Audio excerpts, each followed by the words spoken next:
Muy buenas noches ya, mis hermanos, ¿cómo están? Les invito a que abra su Biblia, por favor, en Habacuc, capítulo 2, versículo 4. Habacuc 2:4. El título de esta enseñanza, esa manera de pregunta: ¿cómo estamos viviendo? ¿Cómo estamos viviendo? Sin duda que todos aquí estamos viviendo, ¿verdad? Están con vida. La pregunta es ¿cómo? ¿Cómo estamos llevando esa vida? Habacuc capítulo 2, versículo 4. ¿Ya lo tiene?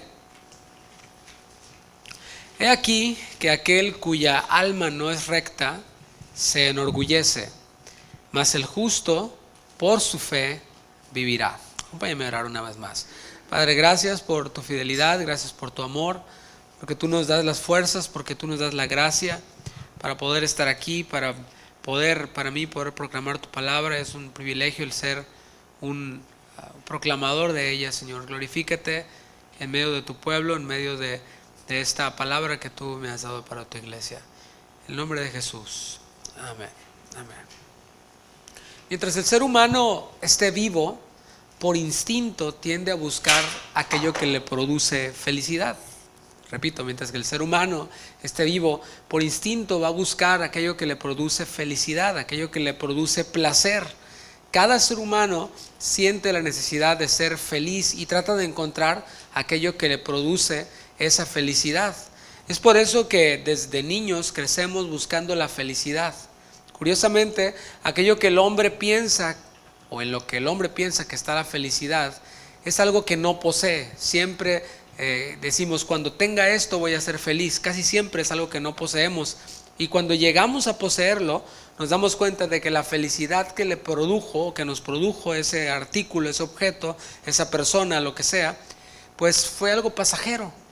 Y seguimos teniendo una necesidad ahora de algo distinto o de algo mayor que nos produzca esa felicidad permanente. Por ejemplo, cuando éramos niños, no sé si solamente a ti te pasaba, decíamos, hoy cuando sea grande, ¿verdad? Ya quiero ser grande. O cuando llegamos a la adolescencia decíamos, ay, si tan solo esa niña me hiciera caso, ¿verdad? O si tan solo ese niño me hiciera caso, en el caso de las jovencitas, ¿cierto? Cuando llegamos a la juventud, decíamos, no, pues no veo la hora de terminar ya la carrera. Si estás tú como joven ahora y estás estudiando, dices, uy, no veo la hora en la que ya pueda terminar mi carrera, esto que estoy estudiando. Y cuando terminas la carrera, dices, bueno, ahora necesito obtener un trabajo. ¿Te fijas cómo siempre es algo que no poseemos, aquello a lo que le atribuimos la felicidad? Cuando obtenemos trabajo, decimos, híjole, ya se me está pasando el tren, ya se me está yendo el tren, necesito casarme. Cuando te casas, pues toda la gente te empieza a decir, ya se casaron, felicidades. Bueno, ¿y para cuándo viene el niño, no? Pues ya viene el niño. Y después, bueno, ¿para cuándo viene el otro? Para que tengan la parejita. Siempre me ha chocado eso, ¿no? Como si fueran animalitos, ¿no? Ya tengo la parejita. Pero bueno, así sucesivamente. El hecho es de que cada etapa de nuestra vida trae sus propios sueños de máxima plenitud, los cuales, lejos de traer plenitud, traen frustración, traen depresión, ya sea por alcanzarlos o por el vacío que nos causa el haberlos alcanzado. De hecho, el sistema global en el que vivimos está creado para mantener a la gente deprimida. Ese es el sistema. Los medios de comunicación se encargan de esto, de poner estándares inalcanzables. Te dicen, tienes que manejar este auto, ¿no? Y te ponen un auto rojo así increíble. O te dicen, te tienes que ver así, tienes que ser así flaquita, y te ponen un estereotipo de una mujer. O tienes que tener este teléfono que es el último grito de la tecnología, etcétera. Ya que es imposible alcanzar los altos estándares del mundo, existen estimulantes para la depresión, porque el no poder alcanzarlo le causa a la gente depresión. Y ahora viene de qué manera se puede contrarrestar con esa depresión causada por no alcanzar los estándares del mundo. Y tenemos ahí, por ejemplo, el alcohol, las drogas, el sexo, la comida. ¿Qué tal? Porque la comida también es un paliativo para la depresión. Mucha gente se refugia en comer demasiadas azúcares, demasiadas grasas, para así calmarse un poquito la depresión. Pero fíjate lo que dice Eclesiastés 5:10. Eclesiastés 5:10 nos habla de cómo el hombre no se sacia. Por más que alcance lo que desea alcanzar, el hombre no se sacia. Eclesiastés capítulo 5, versículo 10, dice, el que ama el dinero no se saciará de dinero. ¿Qué tal? y el que ama el mucho tener no sacará fruto. También esto es vanidad. Y Eclesiastés lo escribió Salomón, el hombre más rico del mundo. Alguien por ahí decía que Salomón era una mezcla así como de Carlos Slim con Luis Miguel, ¿no? O sea, millonario y con todas las mujeres del mundo, con Julio Iglesias, ¿no? Algo así. Y él decía, el que ama el dinero no se saciará de dinero, y el que ama el mucho tener no sacará fruto. También esto es vanidad todo, el dinero y el mucho tener. La pregunta es ¿por qué? ¿Por qué el hombre vive tratando de alcanzar la felicidad? Bueno, porque Dios puso en nosotros y depositó en nosotros algo. ¿Por qué el hombre nunca se sacia con nada? ¿Por qué hay tantos hombres que se esfuerzan por hacerse ricos y al final de sus vidas, cuando lo logran, dicen no ser felices? ¿Conoces a alguien así o has visto artistas, actores en televisión que alcanzan todo lo que muchos soñarían tener y después dicen ellos, no me siento satisfecho, me siento deprimido, no soy feliz? ¿Por qué hay artistas que teniéndolo todo terminan suicidándose? Bueno, la respuesta simple y bíblica es que tanto el universo como el hombre fuimos creados por Dios con un propósito, y es el propósito de glorificar a Dios. Ahí es en donde está la plenitud. Romanos capítulo 11, versículo 36. Estamos diciendo que el propósito del hombre y del universo es glorificar a Dios. Romanos 11, 36. Porque de Él y por Él y para Él son todas las cosas. A Él sea la gloria por los siglos. Amén. Primera de Corintios capítulo 8 versículo 6 nos dice, para nosotros sin embargo solo hay un Dios, el Padre, del cual proceden todas las cosas y nosotros somos para Él, ¿te fijas? Y un Señor, Jesucristo, por medio del cual son todas las cosas y nosotros por medio de Él. Colosenses capítulo 1 versículo 16 afirma también este principio que te acabo de decir, y es que fuimos creados por Dios, para su gloria. Colosenses 1:16, porque en Él fueron creadas todas las cosas, las que están en los cielos y las que están en la tierra, visibles e invisibles, sean tronos, sean dominios, sean principados, sean potestades. Todo fue creado por medio de Él, y subraya eso al final, y para Él. El hombre nunca se va a saciar fuera del propósito del cual ha sido creado. Esa es la respuesta. Nunca el hombre va a encontrar satisfacción y plenitud cuando esté fuera del propósito de Dios, que es glorificar a Dios y disfrutar de su plenitud. Salmos 16:11 dice, me mostrarás la senda de la vida, el camino de la vida. En tu presencia hay plenitud de gozo. Esa es la palabra que estamos buscando, plenitud. Delicias a tu diestra para siempre. Ahí está. Nunca el hombre se saciará fuera del propósito de Dios, que es glorificarle. Y volviendo a Habacuc capítulo 2 versículo 4, dice, he aquí que aquel cuya alma no es recta. Vamos a ver la vida de orgullo, lo que la palabra nos enseña acerca del alma que no es recta. Primeramente vamos a definir qué es la palabra alma. En el hebreo la palabra nefesh es la voluntad, aquello que se desea, es el apetito, es la emoción, es la pasión. ¿Qué es aquello que nosotros deseamos? ¿Qué es aquello que nos emociona? ¿Qué es aquello que nos apasiona? Bueno, eso surge del alma. Podríamos decir entonces que un alma que no es recta es aquella persona que tiene su voluntad, su deseo y su apetito fuera del propósito de Dios. Podríamos decir eso. En otras palabras, alguien quien busca hacer su propia voluntad. Esto es algo común en aquel quien no conoce a Dios.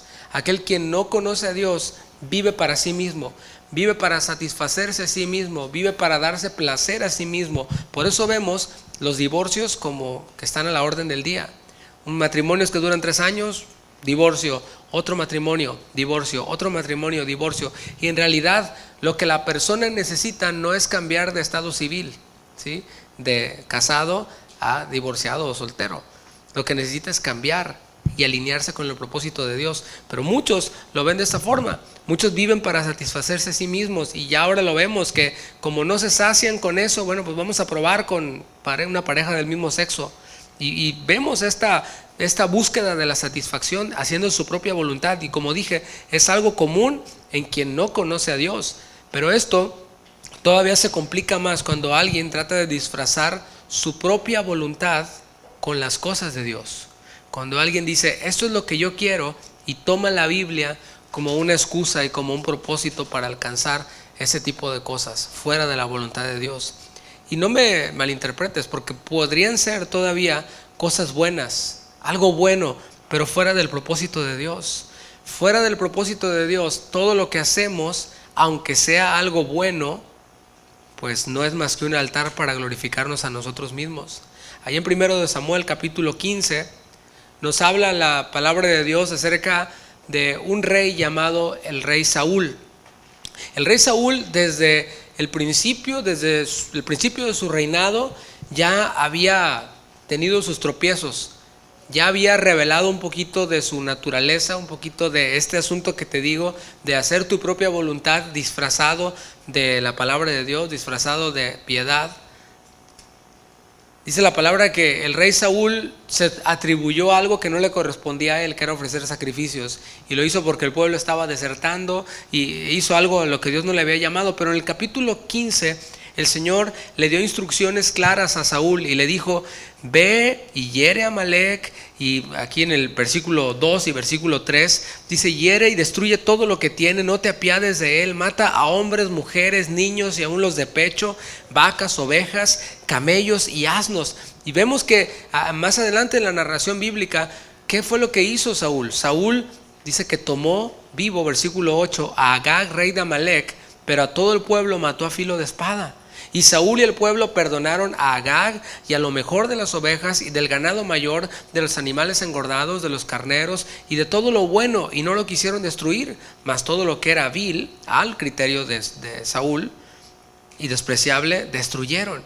Sin embargo, en el versículo 11 vemos lo que el Señor dijo acerca de Saúl. El Señor dijo: me pesa haber puesto por rey a Saúl, porque se ha vuelto de en pos de mí y no ha cumplido mis palabras. Y se apesadumbró Samuel y clamó Jehová toda aquella noche. Y vemos en el versículo 13 que Saúl se acercó a Samuel. Cuando vio al profeta venir, Saúl se acercó y le dijo: bendito seas tú, Jehová, o de Jehová, yo he cumplido la palabra de Jehová. O sea, nadie le estaba preguntando a Saúl, pero él ya venía: no, yo he cumplido. Sí, has cumplido parcialmente, no has cumplido todo lo que el Señor te dijo, pero algunos se conforman con eso y disfrazan su propia voluntad de la voluntad de Dios. Versículo 14, Samuel entonces dijo: pues qué balido de ovejas y bramido de vacas es este que yo oigo con mis oídos. Y Saúl respondió: de Amalec los han traído, porque el pueblo perdonó lo mejor de las ovejas y de las vacas para sacrificarlas a Jehová tu Dios, pero lo demás lo destruimos. Y vemos de aquí en adelante cómo Saúl fue destituido, su reino que podría haber sido confirmado no prevaleció. Y vemos aquí que Saúl es ese ejemplo de aquella persona quien quiere hacer su propia voluntad, una voluntad orgullosa, porque Dios dice: yo quiero esto, y el orgulloso dice: bueno, sí, pero no tanto así. ¿No te parece orgulloso eso? Que Dios diga una cosa y nosotros digamos: no tanto. O bueno, sí, así dice Dios, pero bueno, mejor yo tengo una mejor idea. Es imposible tener la voluntad de Dios y nuestra voluntad. Es imposible hacer nuestra propia voluntad y pretender tener comunión con Dios. Santiago 4:4 dice: oh almas adúlteras, ¿no sabéis que la amistad del mundo es enemistad contra Dios? Así de radical es Dios. Cualquiera pues que quiera ser amigo del mundo se constituye enemigo de Dios. O sea, aquel quien desobedece la palabra de Dios, aquel quien obedece parcialmente la voluntad de Dios, la palabra lo declara como enemigo de Dios. Lo vemos en el pueblo de Israel también. Por ejemplo, en Éxodo capítulo 12 vemos cómo Dios sacó al pueblo de Israel de la esclavitud de Egipto. Ahí estaban ellos como esclavos, sujetos a esclavitud en ese pueblo egipcio, y Dios los liberó, los sacó de Egipto. Los israelitas cruzaron el Mar Rojo en el capítulo 14, no porque tuvieran mucha fe, ¿verdad? No porque le habían creído a Dios, sino porque ya les venían pisando los talones los egipcios. Pero el punto es de que Dios les abrió el Mar Rojo, les abrió para que pasaran en seco. En el capítulo 16 de Éxodo, Dios les alimentó con maná del cielo. ¿Te imaginas? El mismo pan bajaba del cielo. y ellos no debían de guardar ese pan, sino que debían tomar lo necesario para que pudieran comer. Y al otro día Dios volvía a traer el pan. En el capítulo 16 también Dios les dio agua de la roca, donde no había nada. Dios hizo ese milagro. En el libro de Números, de hecho, a partir del capítulo 10, está la continuación del relato de la peregrinación de los israelitas desde Egipto hasta Canaán, en donde podemos ver que rápidamente ellos se olvidaron de las grandes obras de Dios. Oiga, es que es fácil olvidarse de lo que Dios hace en nuestra vida. ¿Te imaginas Dios abriendo el mar, Dios bajando pan del cielo, Dios sacando agua de la roca, Dios estirándole sus ropas, y ellos se olvidaron? Y no los culpemos, porque a veces nosotros estamos igual. Se olvidaron de las grandes obras de Dios. Y en Números 11 vemos cómo ellos comenzaron a quejarse. Y ahí es donde comienza la decadencia de la vida de orgullo, en que nos olvidamos de las grandes obras de Dios y que después nuestra boca, en vez de hablar las alabanzas, empieza a quejarse. Y empezaron a quejarse. Dejaron de maravillarse en lo que Dios había hecho con ellos. ¿Qué ocurrió? Fíjate cómo va esta espiral descendente. Primero, cuando se comenzaron a quejar, se dejaron influenciar por los extranjeros. En Números capítulo 11, versículo 4, vemos cómo, vamos ahí, Números 11, 4.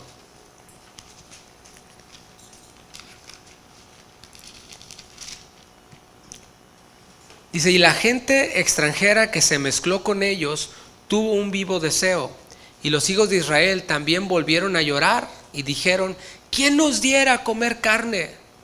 ¿Te fijas cómo está esa mezcla de la influencia de aquellos quienes no eran del pueblo de Dios? Va pegada con la queja. También comenzaron a extrañar aquella comida que tenían cuando eran esclavos. Versículo 5, nos acordamos del pescado que comíamos en Egipto de balde, de los pepinos, de los melones, de los puerros, de las cebollas y los ajos. También vemos cómo en el capítulo 12, fíjate cómo va la decadencia. En el capítulo 12 vemos cómo María, hermana de Moisés, murmuró contra él. María y Aarón murmuraron contra Moisés. Se quejaron y dijeron, ¿acaso nada más Dios habla a través de Moisés? Nosotros también. Y comenzaron a murmurar de él. Después en el capítulo 13 vemos cómo los espías fueron enviados a la tierra de Canaán, pero ellos no vieron las bendiciones, no vieron la leche y la miel. Claro, porque ya la vida de un incrédulo, la vida de un orgulloso, no alcanza a ver las bendiciones de Dios, ve solamente lo negativo. No, ya esta iglesia no me gusta. Empiezan a ver lo negativo. No, es que aquí son bien no sé qué, y son bien acá. Pero dejan de ver las bendiciones de Dios, dejan de ver la leche y la miel para ver los gigantes, los obstáculos. Esos espías incrédulos provocaron al pueblo a que murmuraran contra Moisés y contra Aarón. Esta vez ya le tocó a Aarón ser parte de quienes murmuraban. El pueblo se quejó y le atribuyó despropósito al plan de Dios. Eso está en el capítulo 14. Dice en el título, en tu Reina Valera, los israelitas se rebelan contra Jehová. Así es como va el proceso de aquella alma que no es recta, de aquella alma orgullosa que no está dispuesta a hacer a un lado su voluntad para hacer la voluntad de Dios. ¿Cuáles fueron las consecuencias? Porque por supuesto todo esto que yo te digo ha sido una narrativa, digamos que así cronológica, pero todo eso trae consecuencias. Números 14, versículo 20, acompáñame ahí, del 20 al 23. Dice, entonces Jehová dijo, yo lo he perdonado conforme a tu dicho. O sea, Moisés había intercedido por el pueblo para cuidar la fama de Dios. Versículo 21, mas tan ciertamente como vivo yo y mi gloria llena toda la tierra, todos los que vieron mi gloria y mis señales que he hecho en Egipto y en el desierto, y me han tentado ya 10 veces y no han oído mi voz, no verán la tierra de la cual juré a sus padres. No, ninguno de los que me han irritado la verá. ¿Qué te parecen las consecuencias? Aquel quien no tiene una alma justa y vive para sus propios deseos, vive una vida de miseria espiritual. Porque aun que ellos pudieron disfrutar de lo que deseaban, en el momento después volvieron a tener hambre. No puede ver la tierra prometida aquel quien no tiene una alma justa. Y quiero aclarar que no es que se pierda la salvación, pero estamos estableciendo que puede alguien ser salvo y estar envanecido. Y por lo tanto, estar privado del deleite de la vida de la fe, de la plenitud del gozo. Primera de Corintios capítulo 3, versículo 10, nada más para aclarar este punto que te acabo de decir. No es que se pierda la salvación, pero alguien salvo puede estar privado del deleite de la vida de la fe. Primera de Corintios 3:10 dice: conforme a la gracia de Dios que me ha sido dada, yo como perito arquitecto puse el fundamento y otro edifica encima, pero cada uno, diga cada uno, mire cómo sobreedifica. O sea, el fundamento ya está puesto, el fundamento es Cristo. Y cada uno debemos de tener cuidado de qué es lo que ponemos encima de ese fundamento. Y eso tiene que ver con nuestra vida. Porque nadie puede poner otro fundamento que el que está puesto, el cual es Jesucristo. Y si sobre este fundamento alguno edificare, subraya eso, oro, plata, piedras preciosas, y luego viene un siguiente grupo de materiales altamente flamables. El oro, la plata y las piedras preciosas son materiales no flamables, pero la madera, el heno y la hojarasca son materiales flamables. La obra de cada uno se hará manifiesta, porque el día la declarará, pues por el fuego será revelada. Y la obra de cada uno, cual sea, el fuego la probará. Si permaneciere la obra de alguno que sobreedificó, recibirá recompensa. Si la obra de alguno se quemare, él sufrirá pérdida. Aquel quien edificó con madera, con heno y hojarasca. El fundamento de Cristo está allí. Esos son aquellos quienes llegan a la vida eterna, pero se la pasan toda la vida así como Israel, en una vida de orgullo espiritual, en un letargo espiritual. Y allí, pues con madera, con heno, con hojarasca se ve bonito, se ve pasable, sí, cumple la función, pero el día va a declarar, esta obra. Si la obra de alguno se quemare, él sufrirá pérdida, no de la salvación, porque después dice: si bien él mismo será salvo, aunque así como por fuego. O sea, lo único que va a permanecer va a ser el fundamento, pero todo lo que sobreedificó y por lo que se esforzó no va a servir absolutamente de nada. Otra consecuencia de una vida de orgullo es la enfermedad o incluso la muerte prematura. En Primera de Corintios capítulo 11, de unas páginas adelante, en el capítulo 11 está hablando Pablo a los corintios de la cena del Señor. Los está de alguna manera reprendiendo y diciéndoles: ustedes hacen un desastre cuando hacen la cena del Señor, mientras que unos están con hambre, otros están borrachos y están todos llenos de comida. Pero dice en el versículo 29 de Primera de Corintios 11: porque el que come y bebe indignamente, sin discernir el cuerpo del Señor, juicio come y bebe para sí. Por lo cual hay muchos enfermos y debilitados entre vosotros, y muchos duermen. La enfermedad no necesariamente es a causa del pecado. Puede haber otras causas, ¿verdad? Pero no podemos dejar de lado que sí, la Escritura nos revela que hay enfermedad que viene a causa de no discernir el cuerpo del Señor y tener comunión, la Santa Cena, sin haber escudriñados de cada uno a sí mismo. Ahora vamos a ver, en el versículo 30 dice: por lo cual hay muchos enfermos y debilitados entre vosotros, y muchos duermen. Y ahí está lo que te decía de la muerte prematura. Muchos se van antes de tiempo.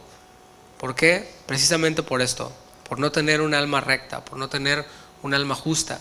Ahora sí vamos a ver el alma justa, porque en la segunda parte de Habacuc 2:4 que leímos dice: aquel cuya alma no es recta se enorgullece, mas el justo por su fe vivirá. Estas últimas palabras, mas el justo por su fe vivirá, aparecen también en Gálatas capítulo 3 versículo 11, aparece también en Romanos 1:17, aparece también en Hebreos capítulo 10 versículo 39. Y en todas ellas el contexto o el énfasis que tiene es la fe. Y es que por la fe nosotros entramos a la comunión con Dios. Dice Efesios capítulo 2 versículo 8 que por gracia somos salvos por medio de la fe. O sea, la fe en Jesucristo es esencial para nosotros llegar a la salvación. Y esto no de vosotros, pues es don de Dios. La salvación es un don de Dios, un regalo de Dios que se llega por medio de la fe. No por obras para que nadie se gloríe. No es por cosas que nosotros hagamos, no es que yo soy sobrino del quién sabe cuál pastor y mi tío era sacerdote. No es por obras para que nadie se gloríe. Es que yo ayudo mucho a los pobres, o es que yo oro mucho, o es que yo doy muchas ofrendas. No es por obras para que nadie se gloríe. Es por gracia, por medio de la fe. Por la fe entonces entramos a la salvación, pero por la fe también caminamos la vida cristiana, y es en donde está el asunto. No se trata de llegar a la vida eterna y de quedarnos ahí estacionados, sino de caminar una vida de fe en nuestra vida cristiana. Dice Gálatas 2:20, con Cristo estoy juntamente crucificado, y ya no vivo yo, mas Cristo vive en mí, y lo que ahora vivo en la carne, lo vivo en la fe del Hijo de Dios. Ahí está otra vez ese elemento que es la fe, el cual me amó y se entregó a sí mismo por mí. Así que vivir por fe es tener la gloria de Dios como el motor de nuestra vida. El hombre del mundo tiene como motor de su vida el satisfacerse a sí mismo, el lograr cosas materiales, el tener una mejor casa, el tener un mejor trabajo, el tener una mejor esposa. ¿Por qué no? Dicen algunos, ¿no? Cambian la de 40 por 2 de 20 y piensan que iban a encontrar satisfacción, pero después se dan cuenta que no es tan así. Pero vivir por la fe es tener la gloria de Dios como el motor de nuestra vida. Cuando el motor de nuestra vida es la gloria de Dios, no vacilamos en renunciar a nuestra voluntad. No tenemos miedo de renunciar a nuestra voluntad. Por eso dice Pablo, ya no vivo yo. ¿Por qué? Porque ha descubierto la perla de gran precio, porque ha descubierto la gloria de Dios, y ahora no le cuesta trabajo renunciar a su voluntad, renunciar a las cosas de este mundo, y nos resulta algo no pesado, sino algo placentero obedecer sus mandamientos. Decía el Señor Jesús, mi comida es que se haga la voluntad de mi Padre que me ha enviado. Porque sabemos que es Él quien nos fortalece en nuestra carrera. La vida cristiana es una carrera, pero la fortaleza que nosotros tomamos para correr esta carrera no proviene de nosotros, sino proviene de Dios. Cuando el motor de nuestra vida es la gloria de Dios, podemos también sujetarnos a nuestras autoridades, sujetarnos a nuestros pastores. ¿Por qué digo esto? Porque fíjate lo que dice 2 de Corintios 1:24. Estamos hablando del gozo que trae vivir por la fe. Y dice 2 de Corintios 1:24, no que nos enseñoremos de vuestra fe, dice Pablo, sino que colaboramos para vuestro gozo, porque por la fe estáis firmes. Entonces, cuando nosotros tenemos la gloria de Dios como el motor de nuestra vida, podemos ver a nuestros pastores, a nuestros líderes, como quienes colaboran para nuestro gozo, quienes colaboran para que nos deleitemos en el Señor. Vivir por la fe es tener una actitud contraria a la actitud de este mundo, para disfrutar del gozo de la salvación.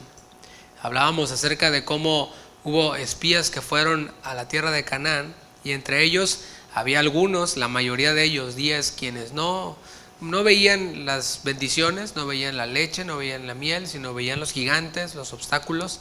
Pero en el 14:23 de Números dice la palabra, pero a mi siervo Caleb, por cuanto hubo en él otro espíritu, otra actitud de no ver las cosas negativas, sino ver las bendiciones, y decidió ir en pos de mí, yo le meteré en la tierra donde entró, y su descendencia la tendrá en posesión. Por un lado, la vida de orgullo, hemos visto cómo no alcanza la tierra prometida, su obra se quema, y su descendencia, ¿qué le queda a su descendencia? ¿Qué puede decir el descendiente de un hombre orgulloso espiritual, de un hombre quien nunca avanzó en su fe? No tiene de dónde echar mano. Pero aquel quien vive por la fe, quien tiene el motor de su vida, la gloria de Dios, puede disfrutar de esto que le fue prometido a Caleb. Dice, yo le meteré en la tierra donde entró y su descendencia la tendrá por posesión. La pregunta aquí es, ¿cómo estamos viviendo? ¿Estamos viviendo una vida de orgullo? ¿Estamos viviendo una vida que busca satisfacerse a sí mismo? ¿O estamos viviendo una vida de fe? ¿Estamos viviendo una vida de confianza que tiene la gloria de Dios como el motor de su vida? En el mejor de los casos, podemos ser cristianos carnales. Ahí en la primera carta a los Corintios, capítulo 1, versículo 3, dice, el apóstol Pablo les dice a los corintios: ¿saben qué? Ustedes ya no les puedo hablar como a espirituales, sino como a carnales, como a niños en Cristo. Y ciertamente, como lo dije, no es que pierdes la salvación, pero te estás perdiendo de la plenitud del gozo. Y a lo mejor tú dices: yo no me imagino cómo un cristiano puede estar amargado, cómo un cristiano puede estar resentido, cómo un cristiano puede ser infeliz, puede quejarse de todo, puede estar así todo estresado. Sí, sí se puede, cuando esa persona vive en la carne, cuando esa persona es un niño espiritual.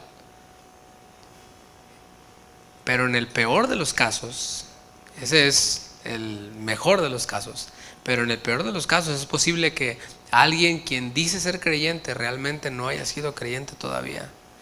Sin embargo, aún todavía eso tiene solución. La solución es precisamente la fe en el Hijo de Dios, la fe en Jesucristo. Y Pablo les dice a los corintios en su segunda carta, capítulo 13, versículo 5: examinaos a vosotros mismos si estáis en la fe. Es bueno hacerse esa pregunta: ¿seré salvo de verdad? No sé si tú te la has hecho. En algún punto de mi vida yo me la hice y me di cuenta que no era salvo. Y bueno, por la fe en Cristo fui salvo. Examínense a ustedes mismos. No se trata de andar examinando al otro y aquel, sino a nosotros mismos. Probaos a vosotros mismos. Y esta enseñanza tiene ese objetivo, tiene ese propósito de probarnos a nosotros mismos. Si estamos en la fe, ¿acaso estoy caminando por la fe? Mi vida está deleitándose en Dios, mi vida está deleitándose en las promesas de Dios, está glorificando a Dios, está buscando la gloria de Dios, o mi vida está reprobada en la prueba. Está reprobada. ¿Por qué? Porque vivo para satisfacerme a mí mismo, porque vivo haciendo mi voluntad y voy a la iglesia nada más para calmar mi conciencia, o doy una ofrenda para calmar mi conciencia, o ayudo en algo aquí y allá en la iglesia para calmar mi conciencia, pero al final de cuentas estoy haciendo mi propia voluntad. A final de cuentas estoy tan en la misma situación del pueblo de Israel, quienes, como dije, se dejaron influenciar por los extranjeros. Y así ocurre. A veces en nuestra vida se acercan extranjeros, puede ser alguna relación, puede ser los medios de comunicación, redes sociales, los cuales nos empiezan a influenciar. Por eso dice Romanos 12:2: no os conforméis a este siglo, sino transformaos por medio de la renovación de vuestro entendimiento. Si ustedes, es bien fácil conformarse a este siglo, es bien fácil, porque ¿qué hay que hacer? Nada más dejarse influenciar. Y te dejas llevar flojito y ahí vas con la corriente de este mundo. Es posible que estés extrañando aquello que tenías cuando no estabas en Cristo. Hay quienes dicen: no, yo antes era así y así y así, y lo cuentan con una añoranza y como que lo extrañan de verdad. Y estaba mejor cuando estaba en el mundo, pero bueno, ahora soy cristiano, ¿verdad? Así como que antes me iba de vacaciones a Acapulco y aquí y allá porque era bien tranza, pero bueno, ahora soy cristiano y aquí ni a Galveston llego, más o menos, ¿no? Es posible que si no estás viviendo una vida de fe, estás viviendo una vida envanecida, estés murmurando, así como lo hicieron María y Aarón. Estés viendo solamente los obstáculos y no las bendiciones. Quizás eso es lo que la prueba pueda revelar a tu vida. Pero si no has nacido de nuevo y te das cuenta, ¿sabes qué? Esto es para mí. Tú puedes decirle al Señor: Señor, tú estás en mí.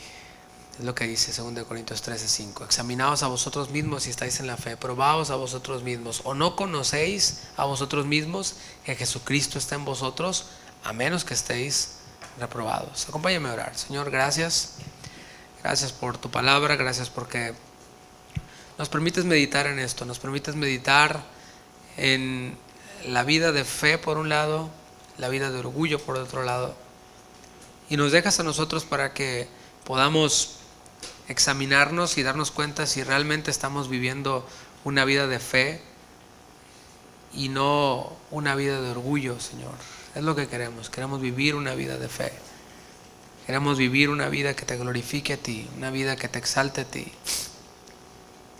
Y esta noche ya, Señor, te pido que tu Espíritu traiga convicción a nuestras vidas y que podamos meditar en lo que en lo que hemos escuchado, esa fe que vivimos en ti, el Hijo de Dios. Sigue transformando, Señor, nuestras vidas por medio de tu palabra. Tú nos has escrito todas estas cosas para que no pequemos, pero también nos has dicho que si alguno hubiera pecado, abogado tenemos para con el Padre, Jesucristo el justo. Tú, quien intercedas por nosotros, te pedimos que intercedas también en esta situación. Queremos vivir una vida de plenitud, no centrada en las cosas de este mundo, sino en aquello que es eterno, que es tu palabra.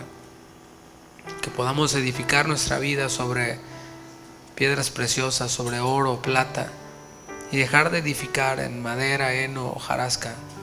No queremos aquel día ser avergonzados y ver nuestra obra quemada. Que tu palabra, Señor, siga edificando nuestras vidas. Queremos sobreedificar con ella, con una vida de fe en ti, Señor. En el nombre de Jesús, llévanos con bien a nuestros hogares, Señor. Sigue obrando en nuestras vidas y que este fin de semana que hemos dispuesto para crecer en la fe, en lo concerniente a nuestra familia, que se pueda cumplir ese propósito y que seamos bendecidos y edificados. Trae con bien a los pastores Daniel y Paola y que podamos, Señor, sacar de estas conferencias lo mejor para nuestra vida espiritual. En tu nombre, Señor. Amén. Amén. Mis hermanos, estamos despedidos. Tengan muy buenas noches. Que Dios les bendiga.